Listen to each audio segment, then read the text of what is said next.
Welcome back, everyone. It's Charlie. Marvel just released the official Avengers Doomsday trailer a week before their Comic-Con panel because Infinity Vision version of the Avengers Endgame Encore tickets just went on sale, so they want to use it to promote the tickets that are on sale. But we do not care what their excuse was, just happy that they dropped the trailer a week early, and this is a version of the Cinemacon trailer that they showed off earlier this year, but now we have the shiny HD version of it, not the cam quality version that's been leaking out slowly over the last month. There's a lot to unpack here, so we will break it all down. There are a lot of characters that don't appear in this trailer that will probably be in the movie in some way, like Deadpool and Wolverine. What about Tobey Maguire's Spider-Man? What about Tom Holland's Spider-Man? Which Spider-Man will appear in this movie?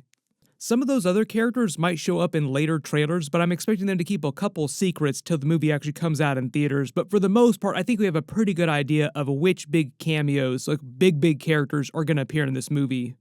I gotta be careful the way I use footage here because for some reason Disney is blocking everybody's reactions to the Avengers Doomsday trailer. They've never done that before, no idea what's going on here, but apparently there's just some craziness behind the scenes.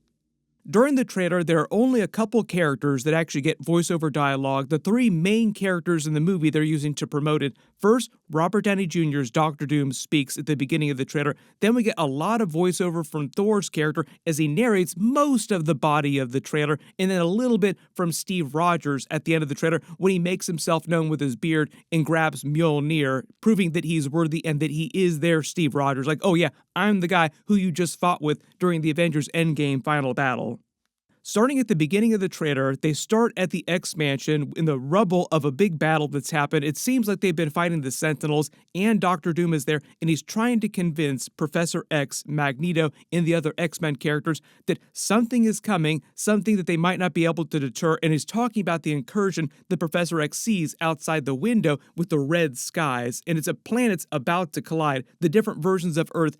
The Fantastic Four's Earth 828 universe colliding with the X-Men's universe, also colliding with the MCU 616 universe, bringing all the planets into proximity so their atmospheres touch, which is why Thor's able to open the Bifrost from their new Avengers Tower to the X-Mansion's lawn, and they can start their fight later in the trailer. In the MCU, the Bifrost only works inside the MCU, but because the atmospheres are touching between planets, he can use it to travel between planets now. And we gotta talk about Robert Downey Jr.'s voice as Victor Von Doom that he's gonna be using in the movie. He doesn't sound at all like Tony Stark. It does sound pretty decent, but you can let me know how you feel about the accent itself. Like, does it sound convincing? Hopefully in the next trailer that we get, we'll get a little bit more dialogue from him and just actually see him in his regular speaking voice. But he is going to be using this voice in the entire movie and probably for the Avengers Secret Wars too. I'm not expecting the accent to change for Secret Wars. Part of the idea here is that Dr. Doom is trying to convince them that they need to destroy the 616 MCU universe and the Fantastic Four's universe in order to survive, to save the X-Men's universe.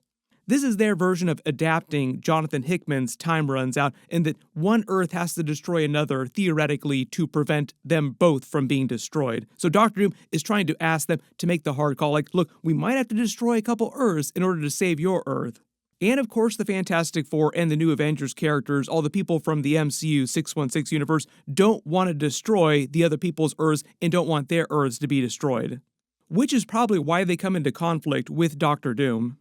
So this is the unthinkable decision that he's referencing when he's picking himself up off the ground, and it seems like this is the battlefield around the X-Mansion.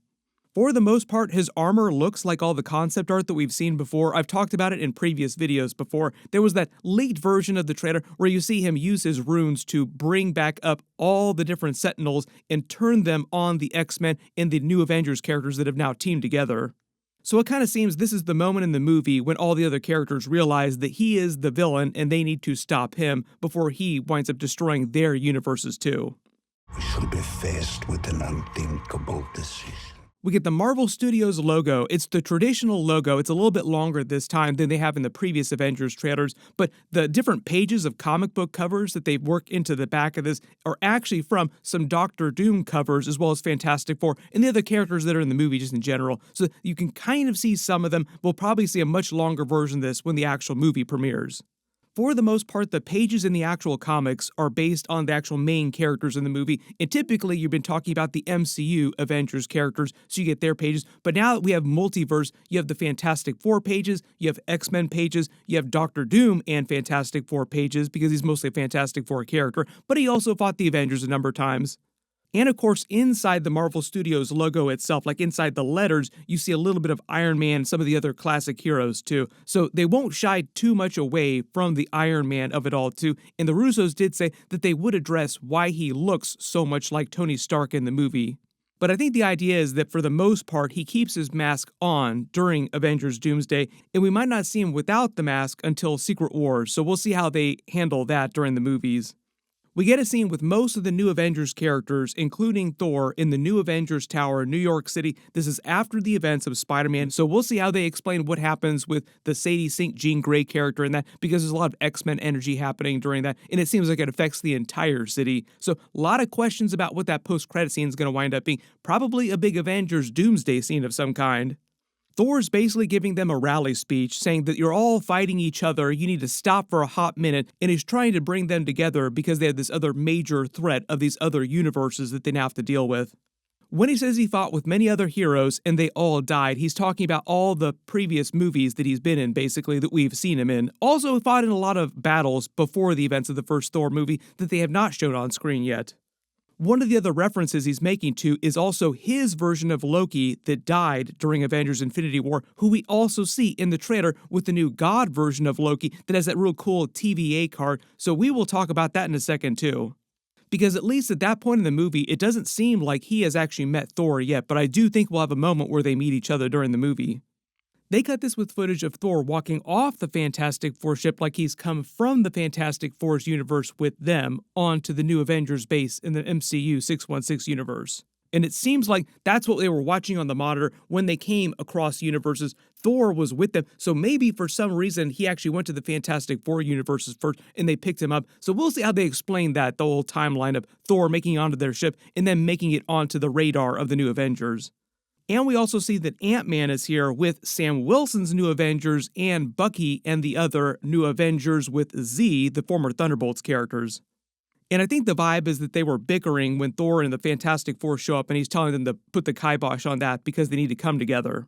In the background on the monitor of the new Avengers Tower, you see the connected dots of the three worlds just representing the incursion. It seems like Reed Richards is using this board to explain to them what's happening with the crisis in space that Yelena was talking about in the Thunderbolts post-credit scene, which is basically like an early scene of Avengers Doomsday.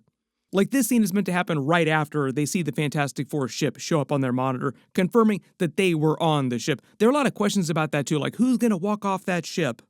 You also notice at this point in the movie, Thor has his new suit that we saw in his teaser that they released earlier this year, but he's also wielding Stormbreaker. He doesn't have Mjolnir with him, but he does have it later when Steve Rogers takes it to his hand. We get a much longer version of that scene of Namor meeting with the Black Panther characters Shuri and M'Baku, and you notice they're meeting in one of his temples, Talocan temples, in the middle of a desert, but he's actually cleared away the ocean, so the ocean is still there. They're like at the bottom of the ocean. He's just holding back the water so that they can actually meet in this place. Just a really good example of his power levels and the way he's able to do this. Ben, Yancey Street, between Broome and Grand. It's not totally clear why the fight breaks out here, but it seems like this might be Namor betraying them, the Talocan people betraying the new Avengers, the Fantastic Four, and the other Thunderbolts characters. They're like a mixture of them here. Like you have Ben Grimm from the Fantastic Four, you have the Black Panther characters. We've got Bucky, who is friends with Shuri. She gave him the new arm that he has here. You have Ghost, and you have John Walker, and you have Falcon. So like a portion of the team is here trying to meet with him, probably trying to get Namor's help. Namor's super powerful mutant, of course they'd want to get his help, but in the comics, Namor actually winds up siding with the Cabal. He winds up turning against the main heroes, so we'll see if they have something similar during this, like he somehow betrays the team and helps Doctor Doom. Thor then talks about how this new threat scares him way more than the previous threats that killed all those friends of his, like killed his original version of Loki, as he bifrosts to the X-Men's facility, the X-Mansion, and he gets ready to fight Doctor Doom. If you couldn't tell, this statue is like the back lawn of the X-Mansion, and all this rubble here are all the Sentinels that were destroyed in the big battle that they just had here. We get that really cool scene of Doctor Doom using his magic and his power to stop Stormbreaker dead in his tracks. It's meant to be a comp back to Thor Ragnarok, where Hela did the same thing with Mjolnir, stopping it dead in his tracks, but I don't expect him to completely destroy Stormbreaker here. It's not totally clear what's destroying the staircase inside the X-Mansion from the inside out, but this is also a reverse from the Avengers Infinity War shot where the Hulk basically crashed into the Sanctum's staircase. A lot of the moments during Avengers Doomsday might be aping moments from Avengers Infinity War and Avengers Endgame. We get a much bigger fight between the X-Men and the new Avengers and the Fantastic Four characters inside the X-Mansion here. Love seeing the full body shot of Cyclops in his suit. You notice it is very comic book accurate. It's close to his 90s version of the suit. The only thing that they change here is they don't let him have the yellow trunks. We see that on X-Men 97, so it's like closer to that version of the suit. Maybe they just decided that the trunks was a little too much, like it was a little too silly for them to put on screen, but I do love that they're trying to be as comic book accurate as possible, even if they are changing it just a little bit. We get a really quick fight of Channing Tatum's Gambit fighting Shang-Chi with the 10 rings against his power. Love the way they showed their energy matching here. My assumption is that the 10 rings would be more powerful on a normal day, but the idea is that Gambit is actually an Omega level mutant in the comics, but I don't know how far they're going to take him in this movie. Channing Tatum's character might not be like the Omega level version of the character. If you've been watching X-Men 97, then Gambit fans will know, remember it. Cannot wait to see Apocalypse resurrect him as one of his 4 horsemen this season.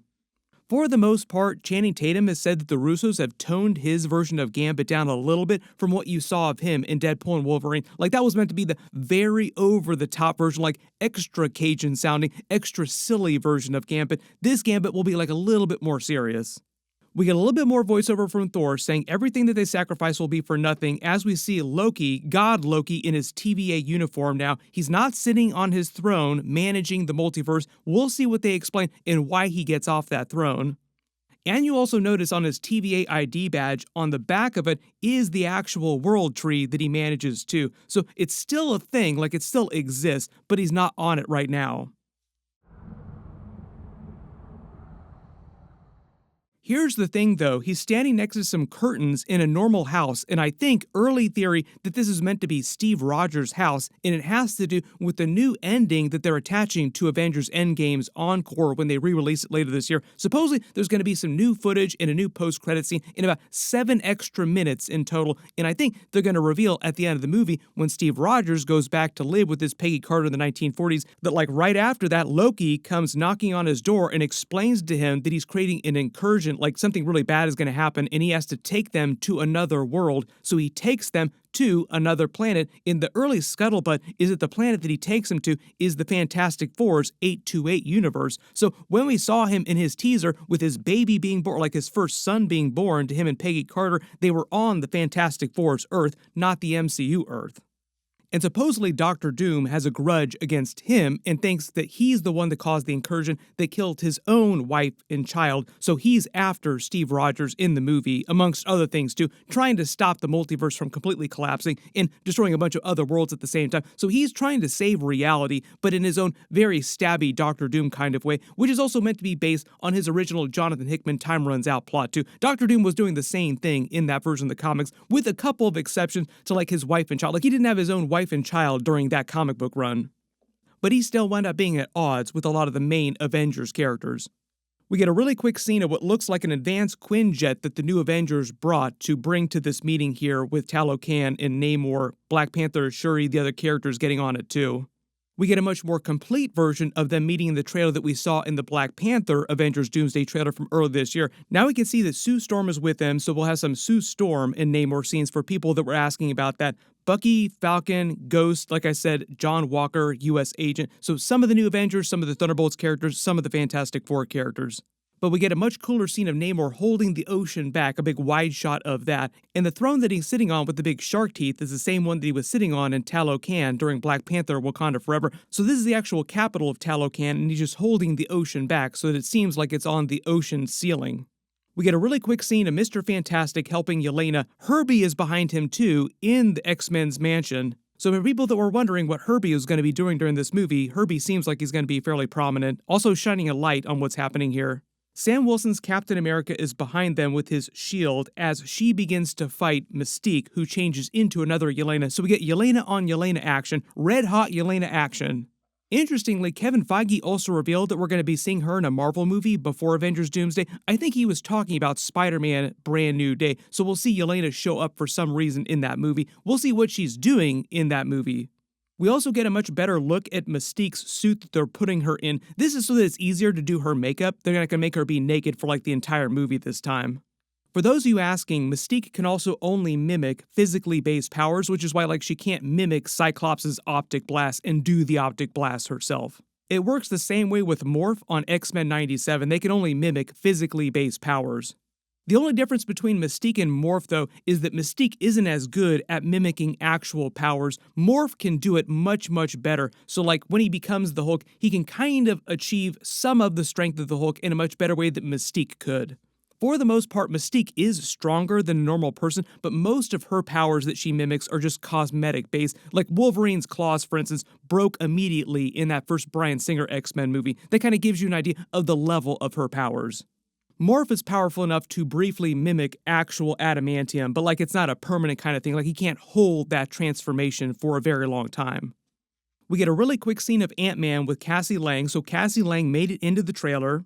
I think the idea is that this is Johnny Storm hugging Franklin, like it seems like Franklin's head, just the color of his hair, like the brightness of the yellow of his hair. But while he mentions brothers and sisters, they also show you Sue Storm right after this because she is Johnny Storm's sister in the middle of the Talocan meeting.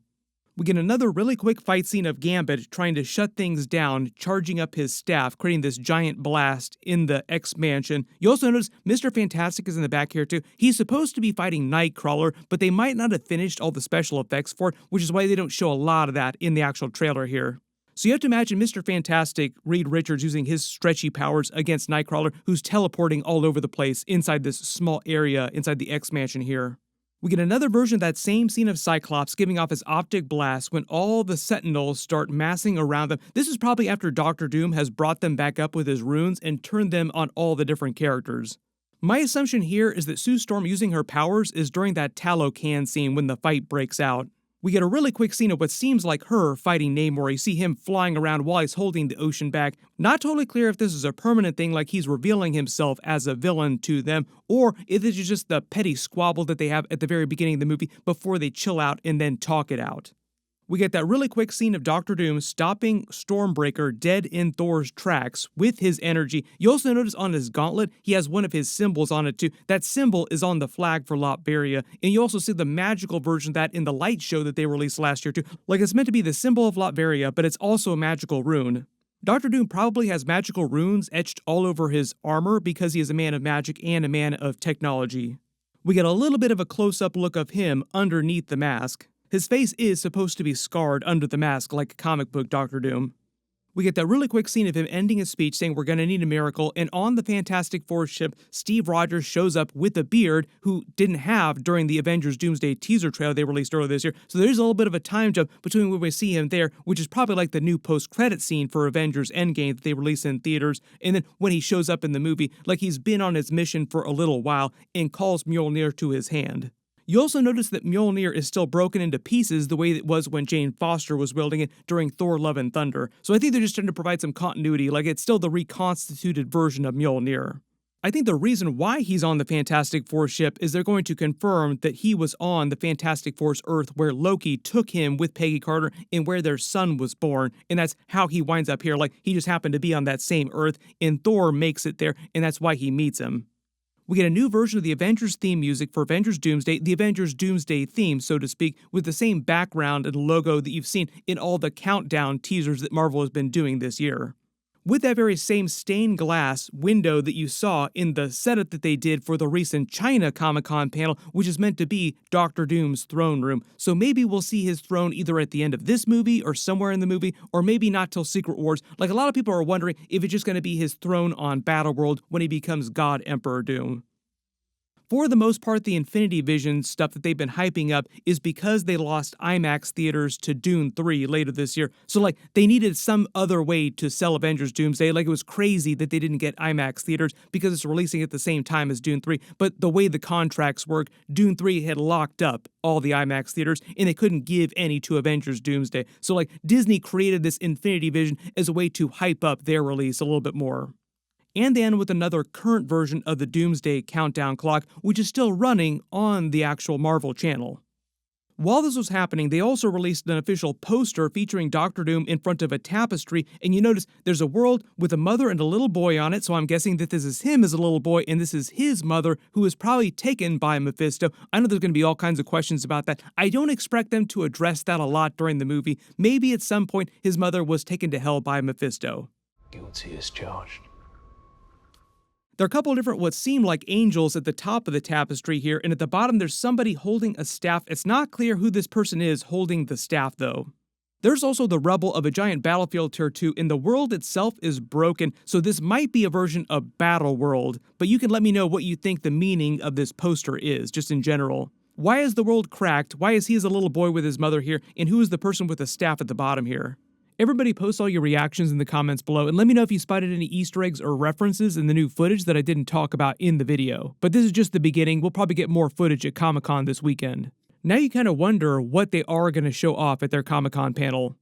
There have been a lot of X-Men reboot rumors and them announcing new cast for the 2028 movie. I don't think they're going to do that till maybe later this year or even next year, just because they want all the attention on Spider-Man Brand New Day and Avengers Doomsday right now.